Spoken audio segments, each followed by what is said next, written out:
Hello and welcome to my podcast. Do me a favor, subscribe to the John Keim Report wherever you get your podcast. You're watching on YouTube, hit that like button, hit that subscribe button. You can find us there as part of Ampire Media. That's Ampire. Always much appreciated when you tune in. Don't forget, you can read my work on ESPN.com. I'll have a story up next day or two about a lot of the new leadership here, the impact of the early goings of that leadership, what it means. And I also talked to Bobby Wagner. A lot of it's going to center around Bobby Wagner. And I did talk to Wagner for about 10, 15 minutes by myself. And at some point I'll play that on the podcast. And it's just an audio. So the YouTubers, just so you know, but it was a good interview with him talking about leadership, et cetera, et cetera, et cetera. So stay tuned. I'll play that at some point in June. Not sure when, maybe next week. Also next week, I'll be joined by ESPN's Louis Riddick, so stay tuned for that as well. And on Friday, I'll be joined by the voice of the Commanders, Bram Weinstein. Lot going on, lot to discuss. So I wanted to bring all these folks on. And also, I just wanted to give a quick little shout out. This has nothing to do with anything in particular, and it's not even a paid ad, but a shout out to Catchmark Construction in Chantilly, Virginia, because every time we've gotten some storms here, and every time I see that, I think, thank goodness that they put on our new roof. So, and this is not a paid ad. It's just a guy that I've known for a long time who does really good work. That's Catchmark Construction in Chantilly, Virginia. Anyways, shout out to Steve Catchmark. So anyway, on to football, because that's why you're here. I'm not here to talk about a roof. And we were going to wrap up another day of an OTA session that was very, very hot. We were pushing almost 90 degrees here. I think it was definitely in the upper 80s and quite hot. So you're getting used to football weather already. And it kind of led you to thinking about what's it going to be like in Miami when they have to go down there for a joint practice in August. So we'll be a lot like this, but worse. Anyway, that's fine.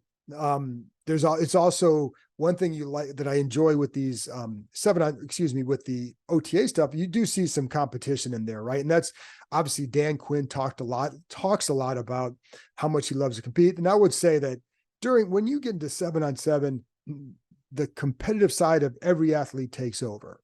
And no matter who's coaching, it's going to get like that. So it's not just because they have the change of coaches. I think there's a lot of other things that come with that. But when you get to one-on-one situations, or you play, you have an offense versus defense, those guys like to compete quite a bit. Anyways, we saw it today. I'll get to some of that stuff in a minute involving Terry McLaurin. And Terry was a bit pumped up about some things today, Jahan Dotson in particular. So stay tuned for some of those observations. Anyways, I'm going to start with Jayden Daniels today, because why not? This guy's sort of important here. So one of the things again, we talked to vets about him, and they've now been around him for a week and a half or so. And so some of the things you hear about him is they'll talk about his poise. Bobby Wagner's talked about that, his composure. John Allen was talking, I've had the podcast yesterday talking about the work he's put in, and John Allen brought that up. They've all brought that up. And it's funny because they do get smiles on their faces when they start to talk about him. So there's a noticeable liking of Jayden Daniels already. And one of the things John Allen was talking about, how he gets here really early, and Jayden is always here before him. And I asked him after he got done talking to us, I asked John, just like, well, what time do you get here? He goes, 6:45. The bastard's here already. And he's joking, of course, about, the term, but not joking about the fact that Daniels is already there. So that's how you win in the NFL. That's how you become a really good quarterback. And one of the guys too was talking about, I think it was Wagner, was talking about how, like, don't be afraid to be great. And just as some advice to him, which is good, because you don't want to be, you need to embrace that. I do think what Daniels has done pretty well is not put himself above anything. And I think that's very smart. But the poise, the composure, the work, that's what you're doing. That's how you impress vets. Then you go on the field and you take what you learn and you take what you can do out there, and then you impress them even more. And that's how you win guys over. Anyway, he had one play in the 7-on-7 looks, in 7-on-7 plays, where he's looking to the left, goes back to the right, and he hits Jahan Dotson over Mike Davis. Just a dime and a really good catch. A nice job by Dotson, winning at the line of scrimmage. I'm going to get to that again in a minute. And again, that involves Terry McLaurin. So, but the one thing you see with Daniels, he does get the ball out fast. And You see less, certainly at this stage of where he's at in his development in the NFL compared to where some other young players would be at this point, gets the ball out quicker by and large. And, certainly than a lot of other young quarterbacks that I have seen, has the arm talent. And the arm talent, when people talk about arm talent, it's not necessarily just it's not arm strength. He has good arm strength, not tremendous, good arm strength, but he has arm talent. And the talent comes from the compact delivery and see it go. Like the coaches, when Kirk Cousins was here, would talk about that with him, that he had arm talent. And that's what they would mean is when he's going through his progressions, once you see it, you're going. And that's what Daniels does pretty well. We've seen that out here already. And a couple times he had to scramble, but as soon as he sees a guy, he's getting it to him. And even in the scrambles, like he's not waiting for the guy to get wide open. If there's an opening, he's going to try and get that in there, which is what happened, which is what you do in the NFL. It's not always going to work, because there's one time in the corner of the end zone, I think he was throwing to, I can't remember who it was. It may have been Dax Milne, in the front corner of the end zone, but Caillou Blue Kelly read it right, was not open, and stepped right in front of him. Would have been a pick, but he stepped out of bounds when he got the ball, but a nice play by Kelly nonetheless. Another time, throws back to the middle of the end zone. Percy Butler's there, tips it up, and then Anthony Pittman grabs it. He was throwing to Zach Ertz. So, not everything's going to work out, but I do like that he's always ready to throw, and I think you see that consistently from him. And the funny thing is, we haven't seen a big part of his game, which is the legs. We have seen some scrambles, but when back in 2015, when Robert was still holding on to the job, and it's not just him, but I'll get, you see it last year too with Howell sometimes, where you're holding the ball a little bit, and those 7-on-7s, you would take off running. Now, it's going to happen in a game, but in the 7-on-7, you want to see them get rid of the ball. So even in this situation, I think what's good for them is to go through some of these scramble drills. And so you see, even with you saw it with Mariota, you'd see it with Daniels, where they might take off and scramble a little bit, and they're going to try and throw the ball because we know they can run when it's on air. So you want to try and throw the ball, see what you can do. And I think that's what that kid is doing. What I like is, for a kid, for a young kid, he's going to be 24. For a young man, for a new guy in this league, I think he does a good job of not trusting what he sees and not waiting till a guy is wide open. I mentioned that earlier, but I do think that's important. He's not being cautious. In other words, that's the word I was looking for. He's not being cautious. I think he's being smart. I think he's being, aggressive, but not in a wild fashion, for sure. Patience, another time, good patience on a deep crosser to Ertz. Hits him on the deep out, basically crossing right to left. And Ertz has to go up a little bit for the ball, makes a nice catch, but it's good patience by him waiting for the route to develop. I know there's no pass rush, so it's 7-on-7, so you should be patient, but you still have to be patient, just going through your progressions, your reads. And again, I point it out all the time. What I like is when he does go through his reads, how the feet match up with the eyes, and that's why the ball is on target most of the time. And I've mentioned this before, but these guys, one of the things that jumps out to the staff, I think, is how few balls actually hit the ground. And I can tell you that doesn't always happen. I remember a practice, I think it was not last season, but in 2022, near the end of the year, where you're watching just plays like this, just on air, and a lot of balls hitting the ground. It's like, oh my God, this is horrible. And it was. And you're not seeing that now. So I think that's a good sign. And today in those 7-on-7s, it was pretty much Mariota and Jayden Daniels. So anyways, there you go. Enough on Jayden. There'll be a lot more on him every time we go out there. Anyway, Dan Quinn said he was asked during his pressure, he talks before practice starts. So when he was asked about Emmanuel Forbes working at returner. And one of the things he did talk about, obviously, is that this is the time of the year where you see what guys can do. And again, it's not a novel approach, but it's absolutely the right one. And I think they need to see what guys can do. You need to put them in situations. Can player X do this? It doesn't mean when you see them out here in the spring, doesn't mean this is necessarily the plan for them all year. It's just like, can this person do that? So you experiment a little bit. And Forbes was returning kickoffs because he's a very skilled runner in the open field. You saw this in college. It's why he led the NCAA. He set a record for number of pick sixes in college. So that's what you do. And he has a skill, find a way to use it. That's one of the things I really, really appreciate here is they seem intent on what can a guy do? How can they then get him to do it? And, that's just good coaching. And again, it's not necessarily novel because a lot of guys say that, but I don't know that everybody always does it, because sometimes when push comes to shove, you're afraid to use it, or some coaches look too much at what guys can't do rather than what can he do, because he's on the roster for a reason. So find a way to tap into what he does. So that's what Greg Williams, I always thought as a defensive coach, was terrific at doing that. Anyway, the other guy that they're doing this with is Jamin Davis. So during, he's clearly still working at linebacker, but he's also working with some defensive end stuff this looks more like in a pass rush situation, right? Certainly not full time, because he's, again, working with the linebackers, but he is working with the edge rushers when in some early practice drills, just coming off the ball, some balance drills as a rusher to maintain, to turn the corner and keep your hips, or whatever. And so he was doing that again today. So watched him a little bit.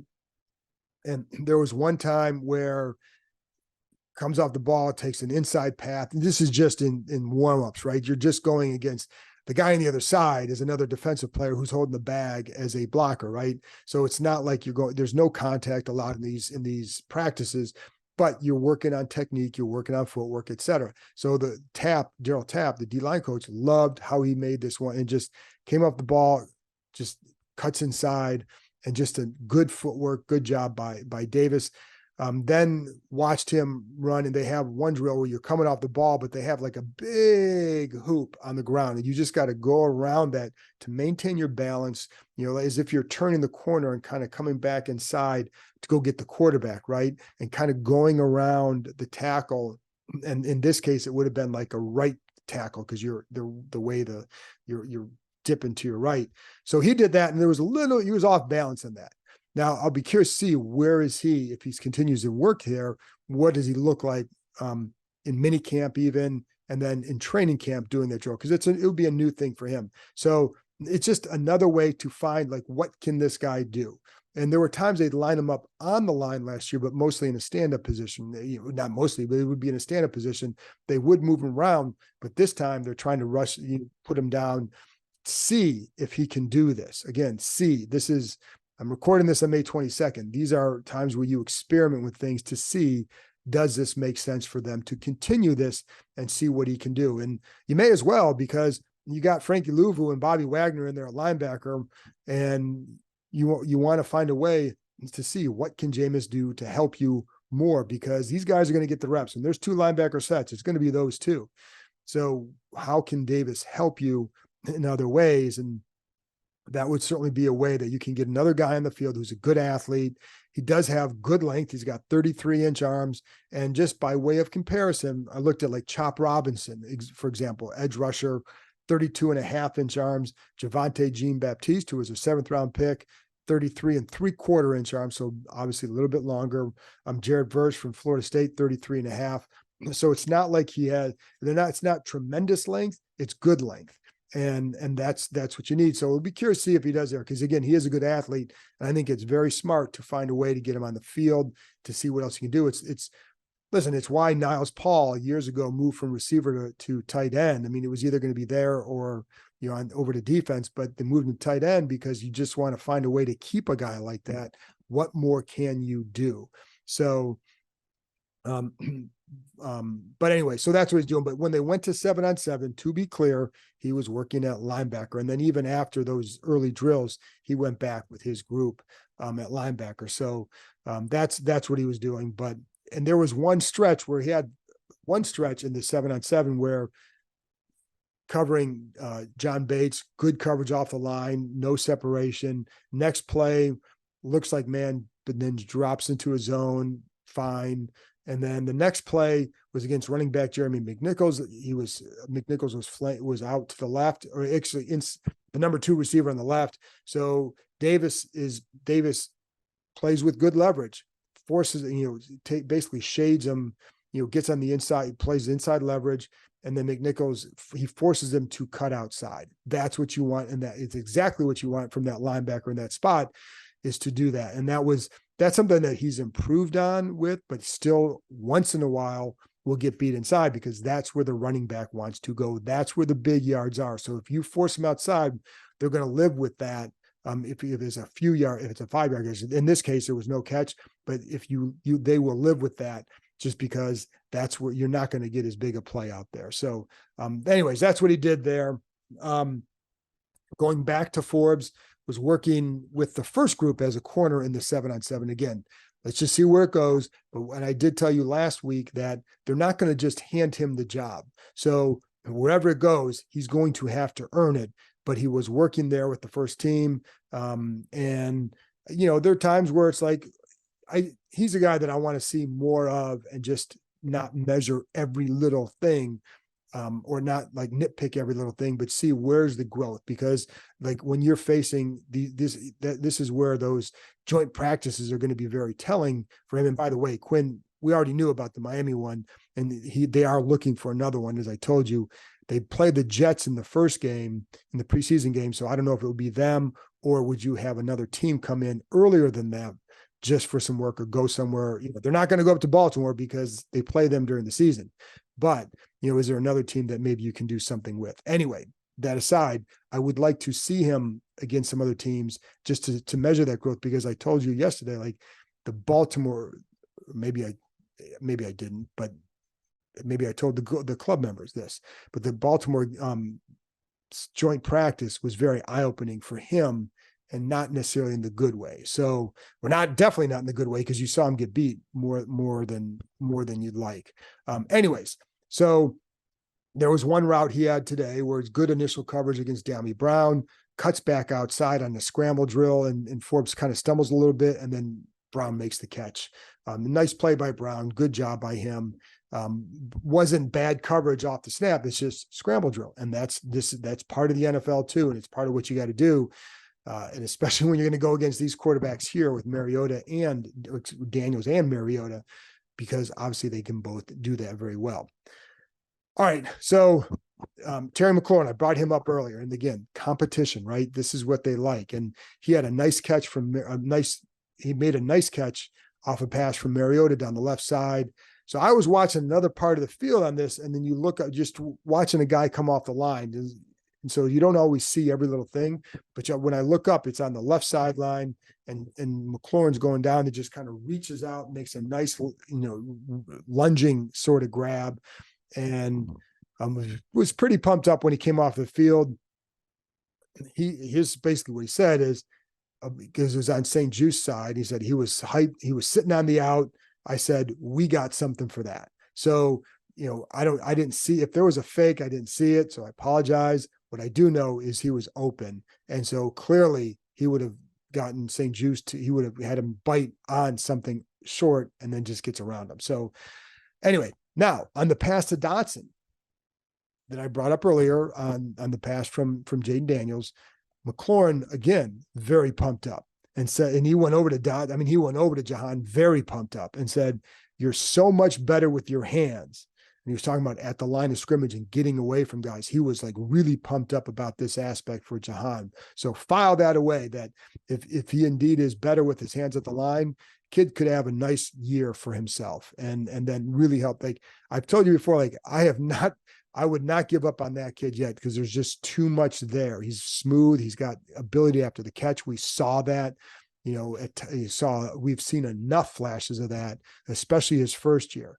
And I would not give up on that kid at all. But if he is better with his hands at the line, and if Terry's going to continue to be that pumped up, then I think that would bode well for him as the season gets underway in a few months.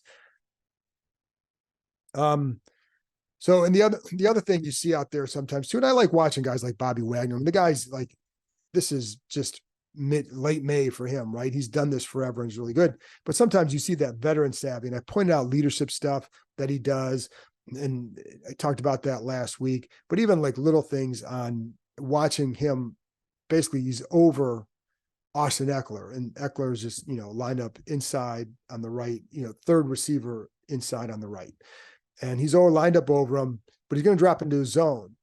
But you don't want to give that away. So it's like you can start to see as the quarterback gets ready to get it, he's kind of leaning inside so he can get to his spot a little bit quicker. Just one of those veteran savvy things. Now, if a quarterback sees that, well, then you might know he's going to drop inside there. But I think the way he timed it, I don't think the quarterback's going to see that. But he certainly was leaning in that way and got to where it needed to go and took away. In fact, because there was going to be a slant to the other side. And I wish I had asked him this after, because I did talk to him afterwards, but we're not going to go over every play in practice. But, I think he clearly noticed something, because when the pass was a slant to the other side, so he got in position he would have helped made a play on the ball or a tackle for a shorter gain. In other words, he wouldn't have made a play on the ball. He would have made a tackle for a short gain, or would have helped in that area. So veteran savvy. The other thing, Jeremy Chin is a big dude.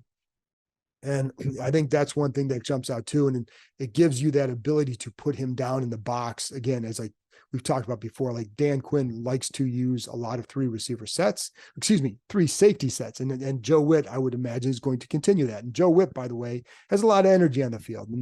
And I think that's going to be a good thing on that side of the ball, especially because he'll be working with a lot with the secondary. The coaching there, folks, is going to be so much better.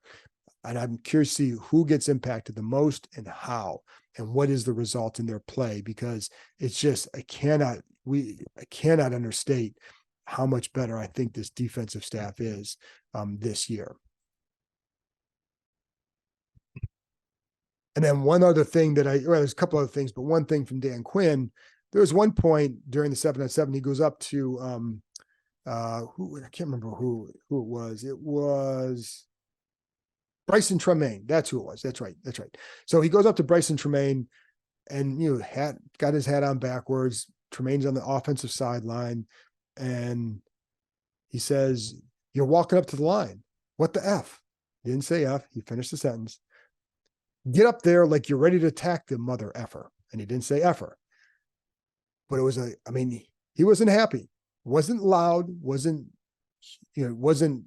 overly forceful, but the point was made. And those are the kind of little things that you want to see, right? And listen, we would talk about this stuff about Eric Bieniemy last year, and just like some of the intensity he would bring. So let's see how this plays out. But that's, I think it's good for these receivers. You got to have some sense of urgency, especially if you're Bryson Tremaine and you're trying to earn a roster spot. You're not going to get cut on May 22nd, but you better not repeat those kind of mistakes. Not even mistake, but you better show the urgency to get up to the line and play back. Because one of the things Brian Robinson talked about today is that he just feels they're going to play a lot faster, and he felt like they were going to be use a lot more no huddle than they have in the past. So don't know. We'll see if that plays out that way. They typically aren't going to say a whole lot at this point. And it's funny because people talk about the offense. I remember when Griffin was here in his first training camp, and you're out there watching practice every day. I'm going to tell you, the offense they ran in the opener, the plays they ran looked a lot different from what we saw during training camp, right? I mean, you put in a lot of your offense. It's not like they're putting in it's not like they're putting in a new offense, but they weren't showing everything that they were going to do for sure. So how much of that really happens with no huddle, I don't know. But Brian Robinson says they're going to use a lot more of it this year. So stay tuned and see how that unfolds. John Allen talked today. It's the first time we've talked to him since the season ended, actually before the season ended, because even on the last day of the cleanout day, he did not talk to the media for whatever reason. But and I've talked to you about this before, and that we know he was upset during the season. He should have been. It was a terrible season, and guys like him who have been here for a while and keep trying to wait for this turnaround that they knew was not happening. So clearly you would understand the frustration.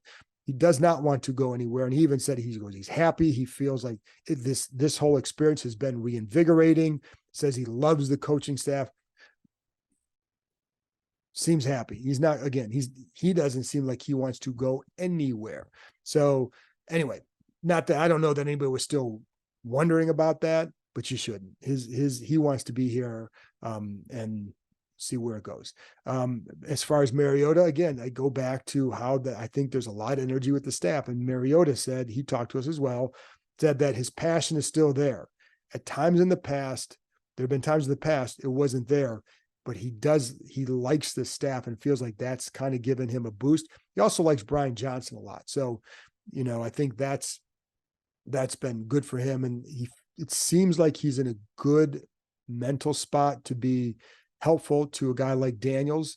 So I think that will be good as well, because he's going to have to be. The competition is between Jayden and Daniels. So as soon as we all know that as soon as Jayden shows he's ready, then he's going to be starting. They've told him that. He knows that. And there you go. Finally, again, we talked to Bobby Wagner. I'm going to play my interview with him probably sometime next week or sometime in June, whatever. But one of the things that's funny, because he was asked about one of the transitions coming to the East Coast.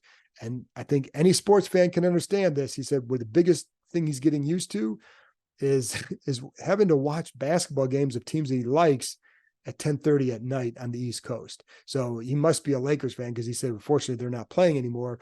So in these playoff games a little bit earlier, but that is something that he brought up. And I think anybody who is a sports fan can understand that. And if you're on the East Coast and the game's at 10:30, man, is it hard to stay up for those things. So anyway, that's it for me. That's a wrap up of the second week of OTAs that we're able to watch. They still have another practice on Thursday. We will not be out there. In fact, we will not be out there next week. We will be back because there's nothing scheduled. So they'll have it the following week. And then the week after that, they have their mini camp. So that's when we'll be back out there to watch practice. I will have multiple podcasts next week just to keep this going, because there's still a lot to talk about, still interviews I got to play.